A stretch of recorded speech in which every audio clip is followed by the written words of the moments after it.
जब पेपर हुआ था तुम्हारा 455 हुआ था, वो 455 के बारे में तुम्हें क्या कहना है? और तुम्हारी मुस्कुराहट बता रही है कि कुछ उसमें खास बात था 455 में, क्या बात थी? अरे वो तो ऐसा लग रहा है एनआईटी का पेपर ही हो गया था। हाँ, पूरे सेम मार्क्स थे, 640 उसमें भी थे, मैथ्स में भी सब हाँ, एग्जैक्टली हाँ, सेम मार्क्स थे, रीजनिंग में, कंप्यूटर में, इंग्लिश हाँ, में। हाँ, हाँ, सर ऐसा लग रहा है एनआईटी का रिजल्ट है सर, ऐसा लगा कि सीबीटी सर खोला हाँ, इसी लैपटॉप में, हाँ, पेज कर रहा हूँ सर कि पूरे सब सेम है। हाँ। ऐसा लग रहा है कि सर ने स्कोर कार्ड दे दिया, निमसेट वाले को बोले ये छाप दे। तुम्हारे उसमें स्कोर भी 640 थे, 455 में, और एनआईटी में भी तुम्हारी जो फर्स्ट रैंक है उसमें भी 640 स्कोर है, और इवन तुमने बताया था मैथ्स और रीजनिंग और कंप्यूटर के मार्क्स भी इसमें सेम थे।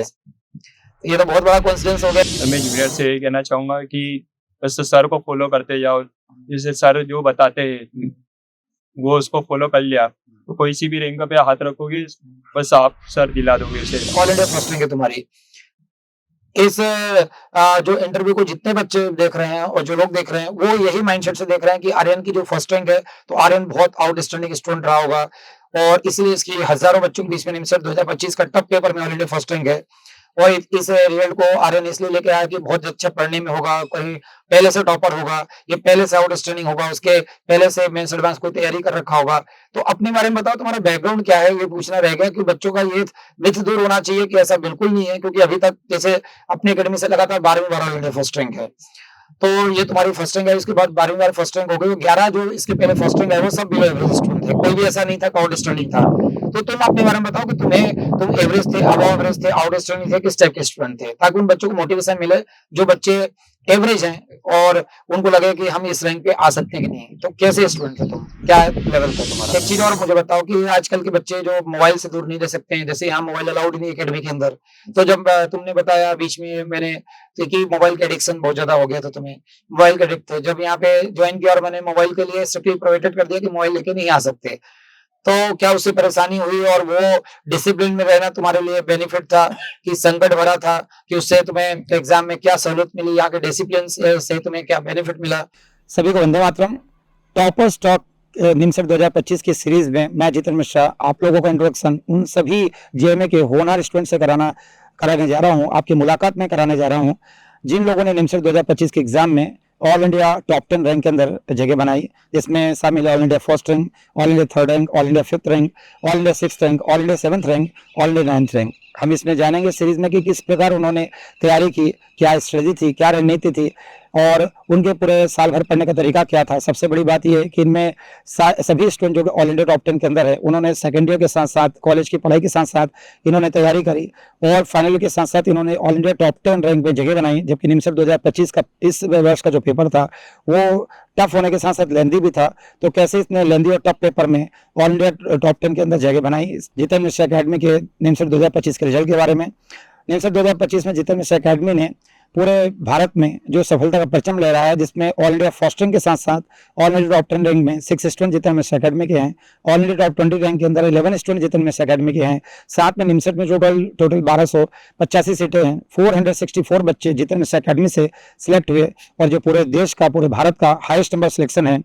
कैसे ये बच्चे इतना ग्रैंड सक्सेस लेके आ पाए, क्या रणनीति थी, क्या इनका स्टडी था, वन बाय वन इस टॉपर स्टॉक की सीरीज में मुलाकात में कराऊंगा सारे टॉप 10 वाले स्टूडेंट से। इसमें सबसे ज़्यादा बेनिफिट उन सभी स्टूडेंट्स को मिलेगा जो निमसर 2026 के एग्जाम में अभी अपियर होने वाले हैं, निमसर 2027 की एग्जाम की तैयारी कर रहे हैं। तो वो अगर इस रणनीति को, ये टॉप 10 वाले जो स्टूडेंट्स हैं, इनकी रणनीति को, इनके पढ़ने के तरीके को, इनके स्टडी को फॉलो करेंगे तो निश्चित तौर पर उनको बहुत ज़्यादा बेनिफिट मिलने वाला है। टॉपर स्टॉक निमसर 2025 की सीरीज में आइए सबसे पहले मुलाकात करते हैं जिनके निमसर 2025 के एग्जाम में ऑल इंडिया फर्स्ट रैंक है, आर्यन सोलंकी से। आर्यन,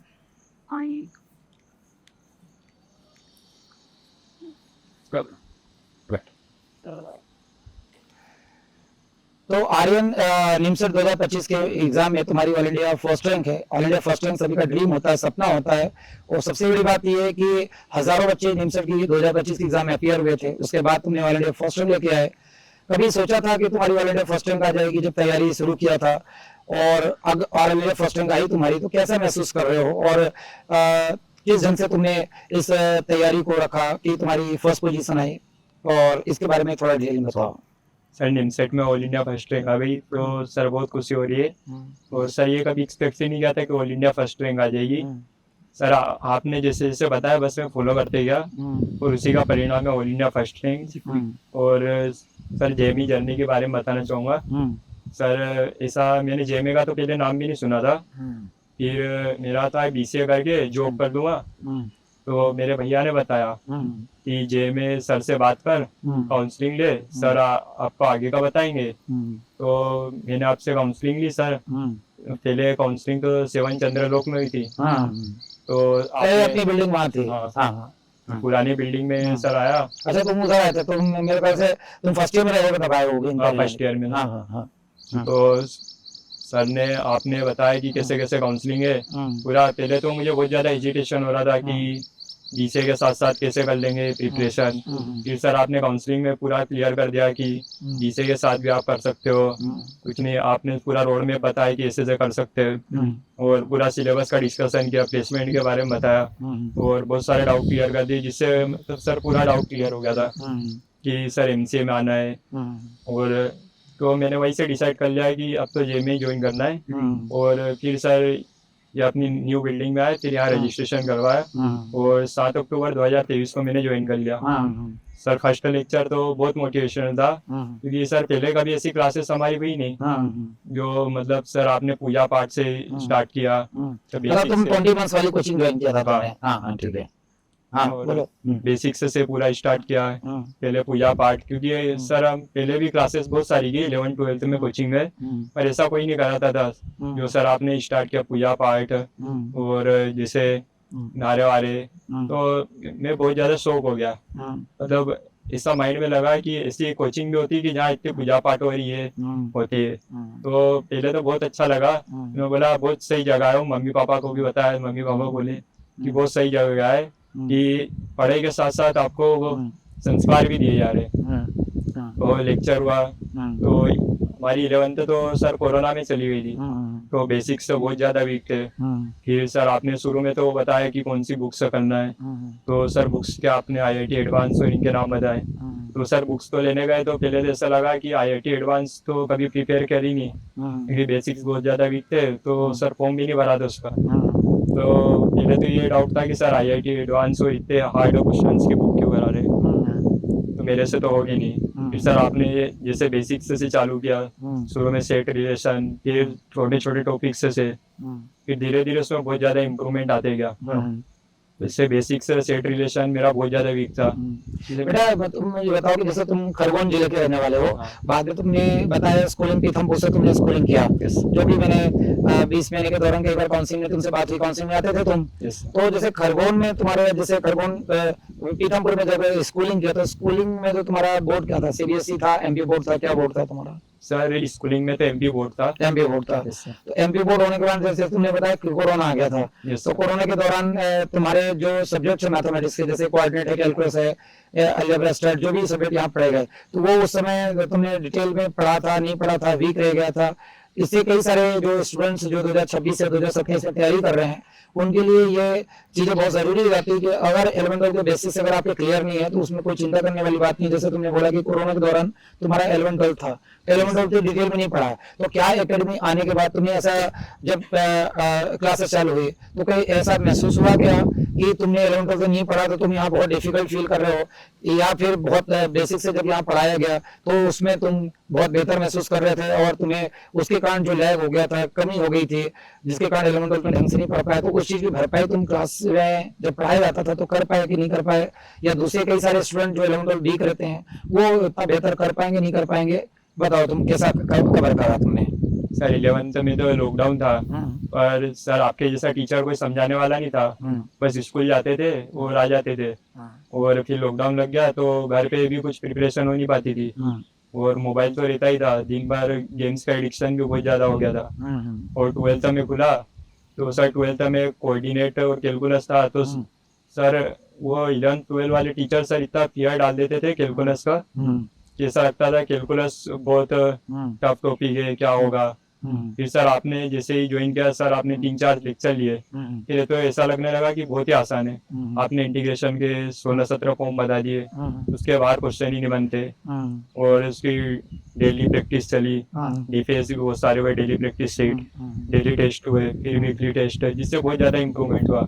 फिर तो सर ऐसा लगता था कि बस कोई से भी क्वेश्चन दे दो बन जाएंगे। और सर आपने बाद में भी बहुत सारी एडवांस शॉर्टकट क्लासेस ली, जिससे बहुत बहुत ज़्यादा इम्प्रूवमेंट किया है उसमें। और लास्ट जैसे जो एडवांस के मैंने क्वेश्चन कराता था, तो एडवांस के क्वेश्चन कराने का उद्देश्य ये था कि जैसे मुझे पता था कि निमसेट का लेवल एडवांस, आईटी एडवांस या जेईई एडवांस जैसा नहीं है, पर तुम लोगों को ब्रेन को एक्सपांड करने के लिए मैंने आईटी एडवांस के क्वेश्चन कराता था। जैसे तुमने बताया कि 11th-12th कोरोना में तुम्हारा गया है, जिसमें तुम लोगों ने मेरे ख्याल से एनसीईआरटी की बुक भी ढंग से नहीं करी होगी। कोरोना के दौरान कई सारे बच्चे ओपन बुक एग्जाम थी तो बहुत आसानी से पास हो गए। क्या हुआ था, एग्जाम दिया था तुम लोगों ने कि 11th-12th में कि जनरल प्रमोशन था? 11th-12th में सर 11th में तो जनरल प्रमोशन था, अच्छा। 12th में हुई थी, लास्ट में खुल गया था। तो जब यहाँ पे मेंस एडवांस के जो क्वेश्चंस थे, जब वो क्वेश्चन मैं सॉल्व करा रहा था और कई सारे क्वेश्चन के जब तुमने शॉर्टकट्स के थ्रू किए, तो क्या वो एडवांस और मेंस के क्वेश्चन से कॉन्फिडेंस बिल्डअप होता था, जिससे तुम जो तुमने बताया कि आईटी की बुक लेके आए थे और फियर महसूस हो रहा था, तो वो फियर ओवरकम हो पाया, दूर हो पाया और तुम्हें उससे कॉन्फिडेंस मिला, या क्या बेनिफिट मिला तुम्हें मेंस एडवांस के क्वेश्चन जो मैंने बैक क्लास में कराया था और शॉर्टकट ट्रिक्स का? सर जैसे क्वेश्चन का फियर रहता है कि सर अपन लो लेवल के क्वेश्चन करते रहते हैं, तो जैसे ही सर टफ क्वेश्चन आता है तो बच्चा उसे देख के छोड़ देता है। और सर जैसे आपने क्लास ली तो उस क्वेश्चन को हम सोचते थे, फिर उसको पढ़ते भी थे कि कैसे करना है, तो वो एक अप्रोच बनती शुरू से कि वो क्वेश्चन करने की अप्रोच। तो एडवांस के क्वेश्चन करने से ये फायदा हुआ कि सर कि एडवांस से टफ क्वेश्चन भी पेपर में आ जाए तो बच्चा उसे डायरेक्ट स्किप नहीं करे, उसे अप्रोच कर सके। और जैसे बहुत सारी ट्रिग्नोमेट्री, वेक्टर और कोऑर्डिनेट, तो सर जैसे 11th पूरे चली गई लॉकडाउन में, 11th में कोऑर्डिनेट था, सो कोऑर्डिनेट का तो नाम भी नहीं सुना था। पर सर जैसे आपने कोऑर्डिनेट का लेक्चर चालू किया, कोऑर्डिनेट के डेली लाइफ यूसेज बताए कि कोऑर्डिनेट अपनी लाइफ में किस तरीके से आप इस्तेमाल कर सकते हो, उससे सर वो कॉन्सेप्ट तो पूरा है ना दिमाग में फीड हो जाता था, उससे बेसिक से बहुत ज़्यादा स्ट्रॉन्ग होते थे और आते आते वीकली टेस्ट होता था, उससे बहुत ज़्यादा इम्प्रूवमेंट हो जाता। वो डेली टेस्ट तो सर चलते थे जिसने बहुत ज़्यादा इम्प्रूवमेंट किया हमें। तुम्हारी पूरी दिनचर्या तुम बताओ, जो है कि जेके एकेडमी में जो पूरा मैं एक पैकेज बना के दिया था, सुबह 7 से लेके 9 बजे रात तक, बल्कि 11:30 बजे रात तक कैसे पढ़ाई करना, सुबह 7 से 9 बजे रात तक क्लासेस होती थी, क्लास के बाद होमवर्क रहता था, टेस्ट रहता था। तो ये सारे जो बच्चे जो 2026 में निमसेट की तैयारी कर रहे हैं या 2027 में एग्जाम देने वाले हैं, तो उनके लिए बहुत हेल्पफुल रहेगा। तो एकेडमी में तुम्हें जो स्ट्रेटजी एकेडमी की थी, तुम्हारे बना के दिया था हर एक बच्चों को, तुम्हारी पढ़ने की जो रणनीति क्या थी, किस ढंग से तुमने पढ़ाई पूरी साल भर जेमे में रह की है, तकरीबन 20 महीने की तैयारी की है, और इस 20 महीने की तैयारी के दौरान तुम्हारा जो डेली पेपर था, उसके बाद वीकली पेपर था, कैप्सूल था, प्रोग्रेसिव था, तुम्हारी खुद की रणनीति क्या थी, क्या तैयारी का तरीका था, और किस ढंग से तुमने पूरे 20 महीने के अंदर तैयारी की कि निमसेट 2025 की एग्जाम में जहाँ हजारों बच्चे अपीयर हुए थे उसमें ऑल इंडिया फर्स्ट रैंक तुम्हारी आई। तो पूरे तुम्हारी दिनचर्या, साथ में तुम्हारे पढ़ने का तरीका, और ये सारे जो तुम्हारी जेमे की पूरी जर्नी है जो पेपर एकेडमी में पढ़ाई को लेके है, वो सारी चीजें तुम स्टेप बाय स्टेप एक्सप्लेन करो। जेमे का रूटीन तो बहुत बढ़िया था, मतलब पहले कभी ऐसा रूटीन फॉलो नहीं किया था, आपने पूरा सेट करके रखा था। जैसे सर सुबह आते थे, श्रीनाथ जी को प्रणाम करते थे, फिर ऊपर जाते थे, फिर पूजा अर्चना चालू हो जाती थी, तो जिससे सुबह नहा धो के पूजा अर्चना बहुत मोटिवेशन मिलता था। क्योंकि घर पे तो पूजा पाठ ऐसे ज़्यादा करते ही नहीं थे, कभी कभार ही होती थी, और सर जो है डेली रूटीन था, पूजा पाठ हुई है, फिर सर नीचे आके यहाँ गार्डन में योग ध्यान चलाना है, जिससे सर ब्रीथिंग, अनुलोम विलोम, ये सब बहुत ज़्यादा इम्प्रूवमेंट किया है। दिमाग में ऑक्सीजन का लेवल बना रहता था, दोपहर के टाइम सर नींद भी नहीं आती थी, और जैसा फिर अपना वो योग ध्यान के बाद सर डेली टेस्ट चालू हो जाते थे, जैसा रूटीन में शेड्यूल सेट था। फिर सर आपकी क्लास शेड्यूल होती थी, सर आप क्लास में पढ़ाते थे, फिर जो आपका होमवर्क रहता था 2-3 घंटे तो सर होमवर्क में निकल जाते थे, फिर आप बताते कि क्वेश्चन की प्रैक्टिस करना है, फिर सर और स्पेशल क्लास शीट्स मिल जाती थी, सर उसने बहुत ज़्यादा इम्प्रूवमेंट किया है।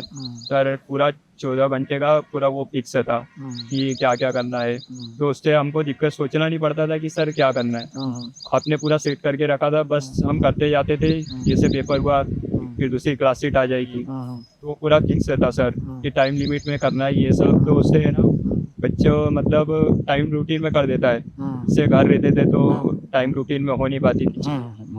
तो वो बहुत उसने बहुत ज़्यादा इम्प्रूवमेंट किया है कि टाइम टू टाइम सब सारा वर्क कंप्लीट हो जाए। डीपीएस डेली पेपर और जो वीकली पेपर होते थे, और साथ में प्री फाइनल पेपर होता था पूरे, जैसे एक हफ्ते के अंदर तुम्हारा डेली क्लास जैसे 2 घंटे की क्लास होती थी, 3 घंटे का होमवर्क दिया जाता था तुम्हें, Yes. उसमें डीपीएस होता था, डीपीएस का डेली पेपर होता था, वीकली पेपर सैटरडे को होता था, संडे तुम्हारा प्री फाइनल पेपर होता था। इसका कितना, ये क्या रोल प्ले किया तुम्हारे सक्सेस में, सफलता में, ऑल इंडिया फर्स्ट रैंक लाने में? सर डीपीएस तो बहुत ज़्यादा रोल प्ले किया है क्योंकि सर आपने डीपीएस इसी साल से इंट्रोड्यूस किया, तो उसने बहुत ज़्यादा रोल प्ले किया है। और डेली टेस्टर तो सर ऐसा था कि डेली हो रहा है, मतलब टॉपिक के साथ ही। तो शुरू में बेसिक से कम रहते थे, तो धीरे धीरे डेली टेस्टर से बहुत ज़्यादा इम्प्रूवमेंट होता था। फिर वीकली टेस्ट होता था तो उसमें ऑल ओवर हफ्ते की मालूम पड़ जाती।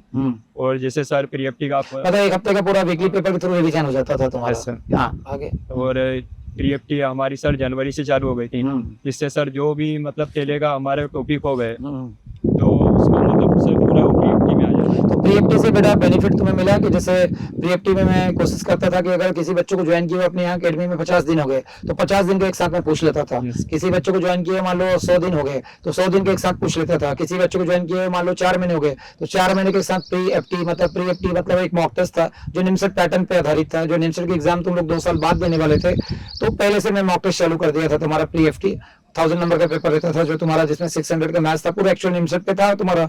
600 का मैथ्स था, 244 रीजनिंग थी, कंप्यूटर 120 और इंग्लिश के 40 क्वेश्चन थे। तो जो 1000 नंबर के पेपर में जो तुम्हारा क्यूमुलेटिव था, जैसे अगर तुम्हें 4 महीने ज्वाइन किए होगे तो 4 महीने के साथ आ गया, 6 महीने हो गए तो 6 महीने के साथ पूछ लिया गया जो प्री थी, प्री मॉक टेस्ट था। तो क्या उससे जो 1000 नंबर में जो स्कोर बनते थे 600, 700, 800, तो उससे मोटिवेशन मिलता था कि निमसेट में हमें और इतना इंप्रूव करना है, और उससे प्री से बेनिफिट मिलता था तुम्हें, और ये एक टास्क मिलता था कि हम क्या बेहतर करता है। मतलब उससे क्या तुम्हें बेनिफिट मिला, क्या एडवांटेज मिला? तो आने वाले बच्चे जो प्री देंगे वो क्यों सिंसियर देना चाहिए, उसका एनालिसिस कुछ लोग अगर लापरवाही करते हैं तो क्यों नहीं करना चाहिए, और प्री क्यों इंपॉर्टेंट जो हर संडे होती है, क्योंकि अमूमन एग्जाम भी निमसेट की संडे ही होती है। तो आने वाले जो बच्चे हैं, खासकर जो जूनियर एकेडमी के, उनको तुम क्या गाइड करोगे प्री को लेके, या डेली पेपर को लेके, वीकली पेपर को लेके, और खासकर प्री को लेके? उसके लिए तुम्हारा गाइडेंस क्या होगा बच्चों को बताओ। से पीएफटी रहते तो सर 1000 नंबर के पेपर में अपने स्कोर देखने की आदत हो जाती, तो सर वो निमसेट की प्रिपरेशन शुरू से ही चालू हो जाती। और जैसा कि सर आपने बताया कि जैसे 50 दिन हो गए तो पूरा पूछ लिया, 100 दिन हो गए तो पूरा पूछ लिया, उससे सर जो पुराने टॉपिक्स है जो सर बच्चा बहुत दिनों से प्रैक्टिस नहीं करता तो उसे भूलते जाता है, तो उससे पीएफटी में बहुत ज़्यादा इंप्रूवमेंट होता था कि पुराने टॉपिक रिकॉल हो जाते थे। जैसे सर वीकली टेस्ट का क्या है, जो टॉपिक चल रहे तो वही पूछते हैं, जैसे पुराना जो टॉपिक हो गया तो बच्चा रिकॉल नहीं कर पाता था। तो प्री देने से ये रियलाइजेशन होता होगा, अगर किसी टॉपिक को तुमने लंबे टाइम से रिवीजन नहीं किया तो प्री में उसके मार्क्स नहीं आते होंगे, तो ये रियलाइजेशन होता होगा कि मैंने जो रिवीजन करने के लिए, जिसको अपने अकेडमी में कैप्सूल बोलते हैं, तो हमारा कैप्सूल वीक है, रिवीजन करना चाहिए। हर दिन बांट रखा था मैंने कि हफ्ते में 7 दिन मैंने बांटा था कि मंडे के दिन अगर वेक्टर करना तो ट्यूसडे में ट्रिग्नोमेट्री करना है, तो वेडनेसडे के दिन तुम्हारा कोऑर्डिनेट ज्योमेट्री करना है। तो उससे ये रियलाइजेशन होता था कि हम प्री में इस टॉपिक के मार्क्स करने, तो मुझे अब उस टॉपिक को रिवाइज करना चाहिए। अगर मैंने किसी कारण से तुमने या किसी बच्चे ने लापरवाही कर दी तो ये रियलाइजेशन उससे होता था, बेनिफिट मिलता था। सर जैसे टॉपिक्स खत्म होते थे, कोई सा टॉपिक सर बहुत स्ट्रॉन्ग लेता था तो हम उसको ऐसे करते थे कि छोड़ देते थे। और जैसे प्री में कोई सा उसका हार्ड क्वेश्चन आ गया तो सर नहीं बनता था, तो रियलाइजेशन होता था, रियलिटी बता देता था कि तुमको प्रैक्टिस की जरूरत है, डेली रिवीजन की जरूरत है, जो टॉपिक हो गए उनका भी और जो चल रहा है उसका भी। सर प्री बहुत बड़ा रोल प्ले करती है, और उसका सर एनालिसिस बहुत प्रॉपर तरीके से करते थे। सर जैसे हो गया कि बहुत सारे टॉपिक छूट गए तो उनका एनालिसिस, जो न्यू क्वेश्चन आ रहे हैं उनको डीप में एनालिसिस करना। सर जो छूट गए जैसे अलग से कॉपी बना ली, उसमें न्यू क्वेश्चन डाल दिए, तो वो पैटर्न रिकॉल होते रहते सर। अच्छा, तो मतलब प्री से बहुत बेनिफिट मिला। और एक बेनिफिट ये भी मिला होगा ना कि 20 महीने बाद जो एनआईटी की होने वाली एग्जाम है उसकी प्रिपरेशन तुम्हारे 20 महीने पहले से होने लगी, तो हर संडे तुम अपना इंप्रूवमेंट भी चेक कर पा रहे हो, और 1000 नंबर में एक नंबर देखने की आदत का बहुत बेनिफिट मिल रहा है कि हम 600 में 700 पे हैं।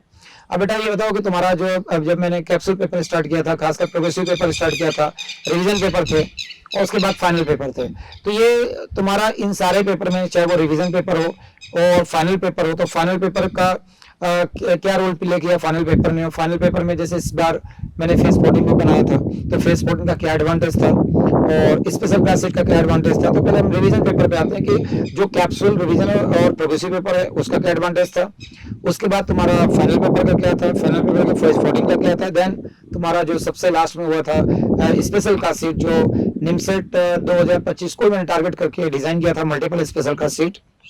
फेज 14 के पेपर थोड़ा टफ मैंने डिजाइन किया था, उनका क्या एडवांटेज मिला और क्या रोल प्ले किया तुम्हारे वाले ने फर्स्ट रैंक आने में, मुझे एक्सप्लेन करके बताओ। सर कैप्सूल पेपर होते थे तो जैसे सर जो शुरुआत में टॉपिक हुए थे हाँ, वो बहुत ज्यादा वीक हो जाते थे, हाँ। तो कैप्सूल में उसका पूरा रिकॉल हो जाता। अच्छा। सर आपने दिवाली के बाद ही कैप्सूल पेपर चालू कर दिए थे, उससे बहुत ज्यादा सर दिवाली में जो पढ़ाई नहीं हो पाई थी, तो कैप्सूल पेपर ने सर रियलिटी बता दी थी कि रिवीजन भी करना जरूरी है बहुत ज्यादा, और प्रोग्रेसिव चालू है। तो प्रोग्रेसिव में कैप्सूल में जो कमी कैसी रह जाती थी उसे हम प्रोग्रेसिव में इम्प्लीमेंट करके प्रोग्रेसिव में बहुत अच्छा परफॉर्मेंस देने की कर देते। तो सर एफटी जैसे जनवरी में चालू हो गई थी, न्यू ईयर के 7 जनवरी से हमारी प्री एफटी चालू हो गई थी। तो सर एफटी में 1000 नंबर में तो प्री एफटी देते आ रहे थे। सर एफटी का लेवल अलग था, जैसे सर आपने सीनियर्स के बहुत सारे फेस डिजाइन करे थे, वो आज एफटी दी। फिर सर आपने 90 त्रिची को ध्यान में रखते हुए हमारे लिए जो प्री एफटी बनाई थी फेस 14, वो भी सर उसमें सारे लेवल मेंटेन थे, इसी मॉडरेट टफ। तो सर आपने जैसे इजी करवाए, फिर बीच में मॉडरेट दे देते थे, बीच में टफ, जिससे बच्चे का माइंडसेट नहीं हो पाए कि इजी पेपर आएगा, मॉडरेट पेपर आएगा, टफ आएगा।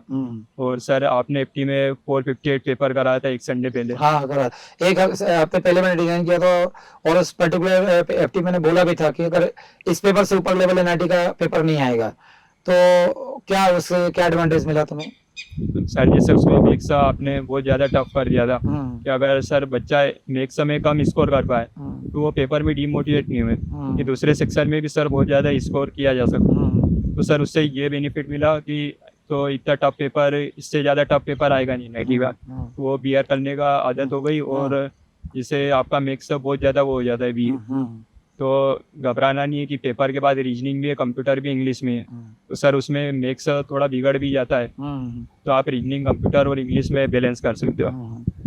एक पेपर हुआ था बेटा फ्राइडे को 655, उसके बारे में तुम्हें क्या कहना है तुम्हारे? बताओ उस पेपर के बारे में। वो पेपर सर ऐसा लग रहा है 455 एक पेपर हुआ था तुम्हारा, 455 हुआ था, वो 455 के बारे में तुम्हें क्या कहना है? और तुम्हारी मुस्कुराहट बता रही है कि कुछ उसमें खास बात था 455 में, क्या बात थी? सर वो तो ऐसा लग रहा है एनआईटी का पेपर ही हो गया था। सेम मार्क्स थे 640, उसमें भी थे, मैथ्स में भी सर एग्जैक्टली सेम मार्क्स थे, रीजनिंग में, कंप्यूटर में, इंग्लिश में। सर ऐसा लग रहा है एनआईटी का रिजल्ट है सर, ऐसा लगा कि सीबीटी सर खोला जैसे लैपटॉप में पेज कर रहा हूँ सर कि पूरे सब सेम है। ऐसा लग रहा है कि सर ने स्कोर कार्ड दे दिया, निमसेट वाले को बोले छाप दे। तुम्हारे इसमें स्कोर भी 640 थे 455 में, और एनआईटी में भी तुम्हारी जो फर्स्ट रैंक है उसमें भी 640 स्कोर है, और इवन तुमने बताया था मैथ्स और रीजनिंग और कंप्यूटर के मार्क्स भी इसमें सेम थे। ये तो बहुत बड़ा कॉन्फिडेंस हो गया कि तुम 2 दिन पहले जो फ्राइडे को पेपर करके जा रहे हो उसमें जो सेम स्कोर आया वही सेम स्कोर तुम्हारा इसमें आ गया।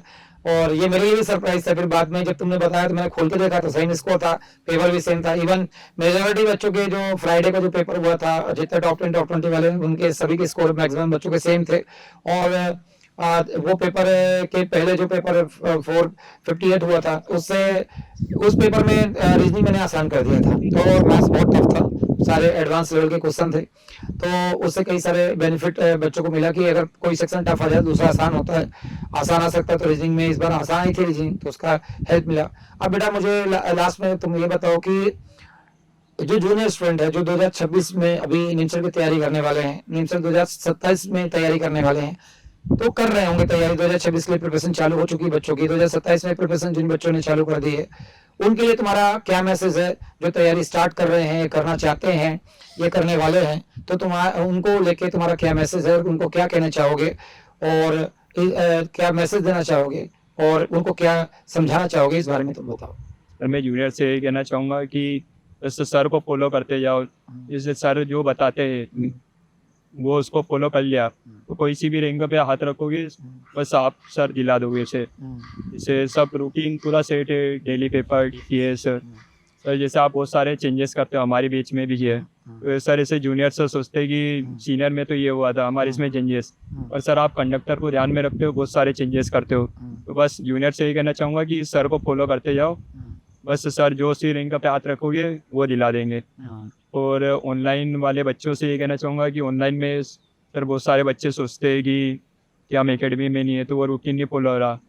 तो सर आपने ऑनलाइन वालों को भी बहुत आगे रखा है कि कैसे मतलब रूटीन फॉलो करना है, पूरा एकेडमी जैसा घर पे माहौल बना सकते हो और पूरी एकेडमी जैसी घर पे पढ़ाई हो सकती है, तो ऑनलाइन वाले बच्चे भी डीमोटिवेट ना हो। और कोई बच्चा सोच रहा है कि सर मैंने बहुत लेट ज्वाइन करी है, तो हमारे साथ सर ऐसे बच्चे भी जिन्होंने 10-10 महीने कोचिंग करके टॉप 50 टॉप 100 में बहुत सारी रैंक हासिल की। तो जो बच्चा लेट ज्वाइन किया है उसको भी डीमोटिवेट होने की जरूरत नहीं है उसको, वो भी मतलब अच्छी खासी रैंक ला सकता है कि वो सोचे कि इन्होंने तो 20 महीने की कोचिंग की है फर्स्ट रैंक वाले ने और बहुत सारे बच्चों ने, तो उसे डीमोटिवेट होने की जरूरत नहीं, क्योंकि बहुत सारे बच्चे ऐसे टॉप 50 में कि टॉप 100 में जिन्होंने 10-5 फर्स्ट रैंक कोर्स वालों ने बहुत अच्छा परफॉर्म किया। तो जूनियर से यही कहना चाहूँगा बस सर को फॉलो करते जाओ, सर जैसा बताए इससे करते ही। जूनियर्स का जो 2026 और 2027 में तैयारी कर रहे हैं उनको इस बात का विशेष ध्यान रखना चाहिए कि इम्पोर्टेंट ये नहीं हम कितनी मेहनत कर रहे हैं, इम्पोर्टेंट है किस डायरेक्शन मेहनत कर रहे हैं। कहते हैं कि सफलता का सबसे बड़ा मूल मंत्र होता है कि मेहनत तो के साथ साथ डायरेक्शन को होना बहुत जरूरी है। दुनिया में 2 टाइप के लोग बहुत असफल होते हैं, एक वो व्यक्ति भी असफल होता है जो बहुत मेहनत करता है लेकिन फिर भी मेहनत करने के बाद असफल हो जाता है क्योंकि डायरेक्शन उसका सही नहीं होता है, और वो व्यक्ति भी असफल होते हैं जो लोग का डायरेक्शन सही होता है बट मेहनत नहीं करते हैं। तो मेहनत plus direction equals to result होता है। तो अगर रिजल्ट की अच्छी प्राप्ति करना है तो हमें बहुत बेहद जरूरी है कि हम मेहनत करने के साथ साथ हमें हमारा जो मेंटर है, जो हमें गाइड कर रहा है, हमारा कोच है जो हमें डायरेक्शन दे रहा है, हमारे गुरु है जो हमें मार्गदर्शन कर रहे हैं, उनका डायरेक्शन सही होना जरूरी है। अन्यथा क्या होता है, मेहनत अगर गलत डायरेक्शन में जाएगी तो मंदिर का रास्ता अगर उत्तर में है और आप दक्षिण में जाओगे तो कभी मंदिर तक पहुंच नहीं पाओगे। आप भले कितनी शिद्दत, कितनी ईमानदारी से, कितना डिवोशन, कितना डेडिकेशन से, कितना त्याग, कितने समर्पण से भी मंदिर, बड़े पूजा आस्था से, बड़े विश्वास से मंदिर के लिए जा रहे हो, पर डायरेक्शन बताने वाले व्यक्ति ने तुम्हें डायरेक्शन से ही नहीं बताया तो मंजिल तक नहीं पहुंच पाओगे। तो कहते हैं भले कहा गया है कोशिश करने वालों की हार नहीं होती, आखिर मेहनत बेकार नहीं होती, तो ऐसा नहीं है। कई बार कोशिश करने वालों की हार 100% होती है अगर उनका डायरेक्शन सही दिशा में नहीं है। तो मेहनत प्लस डायरेक्शन इक्वल्स टू होता है रिजल्ट। तो डायरेक्शन का होना बहुत जरूरी है। आर्यन अच्छा आर्यन एक चीज और मेरे को पूछना है कि जैसे ऑल इंडिया फर्स्ट रैंक है तुम्हारी, इस जो इंटरव्यू को जितने बच्चे देख रहे हैं और जो लोग देख रहे हैं वो यही माइंडसेट से देख रहे हैं कि आर्यन की जो फर्स्ट रैंक है तो आर्यन बहुत आउटस्टैंडिंग स्टूडेंट रहा होगा और इसलिए इसकी हजारों बच्चों के बीच में निमिषद 2025 का टफ पेपर में ऑल इंडिया फर्स्ट रैंक है। और इस रिजल्ट को आर्यन इसलिए लेके आया कि बहुत अच्छा पढ़ने में होगा, कहीं पहले से टॉपर होगा, ये पहले से आउटस्टैंडिंग होगा, उसके पहले से मेंस एडवांस कोई तैयारी कर रखा होगा। तो अपने बारे में बताओ, तुम्हारा बैकग्राउंड क्या है, ये पूछना रह गया कि बच्चों का ये मिथ दूर होना चाहिए कि ऐसा बिल्कुल नहीं है, क्योंकि अभी तक जैसे अपने एकेडमी से लगातार 12वीं बार ऑल इंडिया फर्स्ट रैंक है, तो ये तुम्हारी फर्स्ट रैंक है, इसके बाद 12वीं बार फर्स्ट रैंक हो गई। 11 जो इसके पहले फर्स्ट रैंक है वो सब बिलो एवरेज स्टूडेंट थे, कोई भी ऐसा नहीं था कि आउटस्टैंडिंग था। तो तुम अपने बारे में बताओ कि तुम एवरेज थे, अबव एवरेज थे, आउटस्टैंडिंग थे, किस टाइप के स्टूडेंट थे, ताकि उन बच्चों को मोटिवेशन मिले जो बच्चे एवरेज हैं और उनको लगे कि हम इस रैंक पे आ सकते हैं कि नहीं। तो कैसे स्टूडेंट थे तुम, क्या लेवल था तुम्हारा? सर मैं तो बहुत बिलो एवरेज था। जैसे सर 10th हुई उसके बाद ये मैक्स का बहुत वो चल रहा था कि मैक्स बूम पे था, तो सर मैक्स ऐसे ही ले लिया, कुछ आगे का सोचा नहीं था। और सर 11th में तो लॉकडाउन था तो बेसिक्स से बहुत ज़्यादा वीक थे। और सर जैसे कि मैं बता रहा हूँ सेट रिलेशन, कोऑर्डिनेट, कैलकुलस, ये तो नाम भी नहीं सुने थे। और सर 12th के बाद घर वालों ने बोला कि जेई का फॉर्म भर दे, तो सर इतना डर लग गया था कि मतलब बहुत ही ज़्यादा वीक था मैं 11th 12th में मैक्स में। तो और फिजिक्स केमिस्ट्री भी मेरी इतनी खास नहीं थी, तो मैंने फॉर्म भी नहीं भरा जेई का। ये अब सोचा कि प्रिपरेशन करके कुछ अच्छा ही करेंगे। तो भैया ने बताया कि जेए में ज्वाइन कर ले, जेए में अच्छा प्रिपरेशन होगा। तो सर बेसिक्स से बताते पूरा 11th 12th में कुछ भी नहीं आता, तब भी सर पूरा बेसिक्स से बताएंगे कि आपकी 11th 12th वीक थी, मतलब आप कैसे हो, सर आपको पहुंचा देंगे उस मुकाम पे जो आपको डिजर्व करते हैं। एक चीज और मुझे बताओ कि आजकल के बच्चे जो मोबाइल से दूर नहीं रह सकते हैं, जैसे यहाँ मोबाइल अलाउड नहीं एकेडमी के अंदर, तो जब तुमने बताया बीच में मैंने तो कि मोबाइल के एडिक्शन बहुत ज्यादा हो गया था, तुम्हें मोबाइल के एडिक्ट थे, जब यहाँ पे ज्वाइन किया और मैंने मोबाइल के लिए स्ट्रिक्टली प्रोहिबिटेड कर दिया कि मोबाइल लेके नहीं आ सकते, तो क्या उससे परेशानी हुई और वो डिसिप्लिन में रहना तुम्हारे लिए बेनिफिट था कि संकट भरा था, कि उससे तुम्हें एग्जाम में क्या सहूलत मिली, यहाँ के डिसिप्लिन से तुम्हें क्या बेनिफिट मिला, वो चीजें, क्योंकि एक तुम्हारी फर्स्ट रैंक है तो हर कोई बच्चा यही जानना चाहेगा कि क्या जो मोबाइल में आजकल के बच्चे एडिक्ट हुए हैं, बिना मोबाइल के नहीं रह सकते, तो क्या एकेडमी का जितना अनुशासन है, डिसिप्लिन है, जितने योगदान प्राणायाम है, पौराणिक कथाएं हैं और सारे धर्मों के बारे में बताया जाता है, और पढ़ाई को उन सभी धर्मों से या सारे हमारे पौराणिक कथाओं से जोड़ के बताया जाता है, तो एक जो प्रॉब्लम्स आती है, तनाव आता है और ऐसा कई बार फ्रस्ट्रेशन भी आता है जब मार्क्स नहीं आते हैं, तो उससे वो सारी चीजें ओवरकम कर पाते हैं बच्चे। तो खासकर जो मोबाइल का एडिक्शन था तुम्हें, और यहाँ के बाद में मोबाइल स्ट्रिक्टली प्रोहिबिटेड कर दिया, मोबाइल लेके नहीं आ सकते, तो वो तुम्हारे लिए कितना हेल्पफुल रहा है, या इरिटेटिंग था, या तुम्हें लग रहा था कि मैं कहाँ आ गया हूँ जो मोबाइल तक नहीं चलाने दे रहे हैं और मैं ऐसा नहीं होना चाहिए? तो इस टाइप के भाव आए कि तुम्हारे लिए बेनिफिट था कि क्या था तुम्हारे लिए?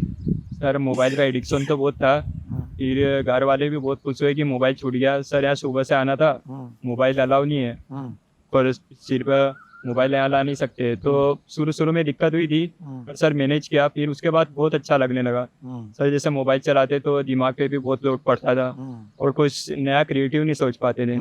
तो सर जैसे ही मोबाइल आपने अलाउ नहीं किया था, तो सर इससे पढ़ने में भी बहुत ज़्यादा कंसंट्रेशन होता था।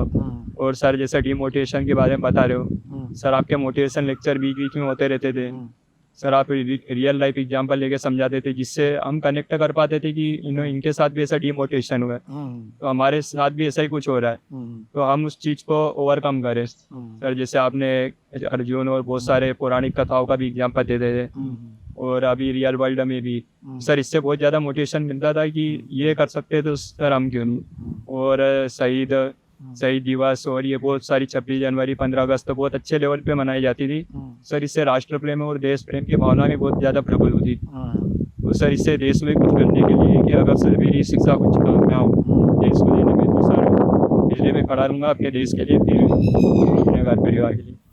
बहुत अच्छी बात है। बस यही मेरे गुरु दक्षिणा रहती है कि बच्चे जिसे अपने के मिशन ये है कि भारत को पूरा विश्व गुरु पद पे स्थापित करना, और अगर बच्चों का ये मिशन बन जाता है, जैसे तुम्हारा ये मिशन है कि सर मैं अगर कुछ कर पाऊंगा तो पहले देश के लिए करूंगा, फिर अपने घर परिवार के लिए करूंगा, तो ये सुन के इतना बेहतर लग रहा है, ऐसा लग रहा है मेरी जो शिक्षा है सफल हो गई। तो आर्यन ऐसे ही आगे पढ़ाई करते रहो, और आगे भी एनआईटी त्रिची तुम्हें अलॉट हो गया है, एनआईटी त्रिची में जाने के बाद वहाँ अच्छे से पढ़ाई करो, अच्छे पॉइंटर बनाओ, अच्छे सॉफ्टवेयर बनाओ, और देश और राष्ट्र को के लिए बेहतर सॉफ्टवेयर डिजाइन करो, ताकि हमारे डिफेंस में, एविएशन में, रोबोटिक्स में अच्छे सॉफ्टवेयर उपलब्ध हो और हमारा देश प्रगतिशील बने और हमारा देश ऊंचाइयों को छुए, विश्व गुरु पद पे भारत को स्थापित कर पाए। चलो यारन, तुमसे बहुत अच्छा लगा बात करके, और अभी मेरा ढेर सारे आशीर्वाद तुम्हारे साथ है कि बहुत बेहतर लाइफ में करो। चलो, वंदे मातरम। धन्यवाद।